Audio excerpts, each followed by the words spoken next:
దేశ ఆర్థిక వ్యవస్థను పటిష్టం చేయడమే లక్ష్యంగా కేంద్ర ప్రభుత్వం త్వరలో సరికొత్త గోల్డ్ మానిటైజేషన్ పాలసీ తీసుకురాబోతుంది.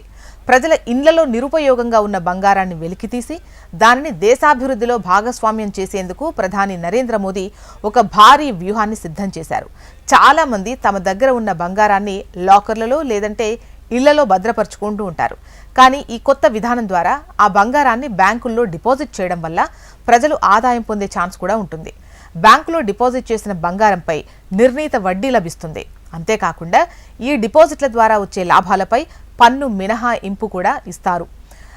ఆదాయం పొందే వీలు కూడా ఉంటుంది. అండ్ బ్యాంకులో డిపాజిట్ చేస్తే బంగారంపై నిర్ణీత వడ్డీ రేటు లభిస్తుంది. అంతేకాకుండా ఈ డిపాజిట్ల ద్వారా వచ్చే లాభాలపై పన్ను మినహాయింపు అంటే ట్యాక్స్ ఎగ్జెంప్షన్ కూడా ఇస్తారు.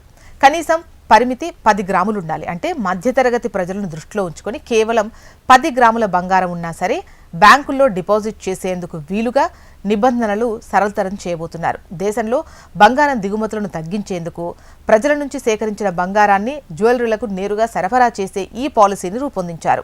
భారతీయుల వద్ద టన్నుల కొద్దీ బంగారం నిల్వలు ఉన్నాయని అంచనా. ఈ బంగారం బయటకొస్తే అంతర్జాతీయ మార్కెట్లో బంగారం దిగుమతులపై మన దేశం ఆధారపడడం తగ్గుతుంది. తద్వారా విదేశీ మారక ద్రవ్యం ఆదా అవుతుంది. ఇది దేశ ఆర్థిక వ్యవస్థ స్వరూపాన్నే మార్చేస్తుందని నిపుణులు భావిస్తున్నారు. త్వరలోనే ఈ పాలసీకి సంబంధించి పూర్తిస్థాయి మార్గదర్శకాలను కేంద్రం రిలీజ్ చేయనుంది. ఇదిలా ఉంటే ఈ స్కీమ్ పాత గోల్డ్ మానిటైజేషన్ స్కీమ్కు అప్డేటెడ్ వర్షన్గా ఉంది. త్వరలోనే అధికారిక నోటిఫికేషన్ రాబోతున్నట్లు తెలుస్తోంది.